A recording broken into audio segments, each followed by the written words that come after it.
Hi everyone, I'm Miss Lydia from the Boston Library. Thank you for joining me today.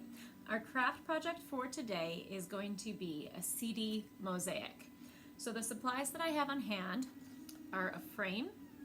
You can use any type of surface that you want. It doesn't have to be a picture frame, but I happen to have these around. Old CDs. Ideally, you want ones that aren't, like the rewritable type of CD, something that doesn't have a very thick label on the back. The thicker the label on the back, the harder they are to cut.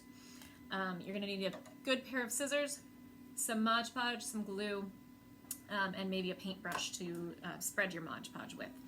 So what I've done is I've taken my frame and I painted the bottom surface with metallic silver paint. You can use any color that you want. Some of it is going to show through, so I went with the silver to kind of blend it in so that you see less of the space between.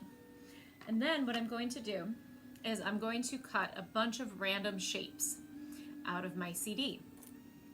So I have already done a fair amount of cutting, but just for example, you can take your CD and you're just going to cut. Sometimes they do crack, so you want to have a fairly good stack. You can see like that one cracked right there, but I can cut around that and still get a lot of usable pieces out of this. So I've cut, you can do a variety of shapes. Usually the smaller the size, the better your mosaic is going to fit together. If you use really big pieces, sometimes it can be hard to fit them through. But you can really cut completely random shapes. And so I have a variety of sizes and shapes here. I think I probably used about 2 CDs here to get this number of shapes. I think that's going to be enough to cover my surface. So what I'm going to do is I'm going to take my clear glue and I'm going to start in any side that I want, really. I'm going to start and just spread a good solid layer of that glue. Nice thing is it's going to dry clear, so if it happens to show through, that's totally fine. And then I'm going to start layering in. So I haven't covered the entire space. I want to make sure that I can work before it dries. I'm going to start with an edge and I'm going to put a piece down. Here's the start of my mosaic. You can see that I'm using different sized pieces throughout.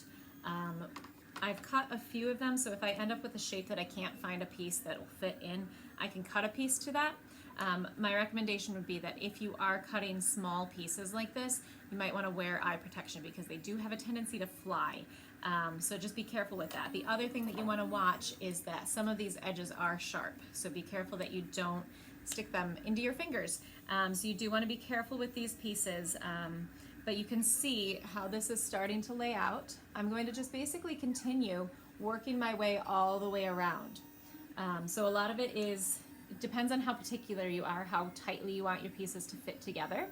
And then you're going to see kind of the overall look that you want. You can leave space if it doesn't bother you. If it does bother you to leave space, you want to try to fit those pieces in as tightly as possible.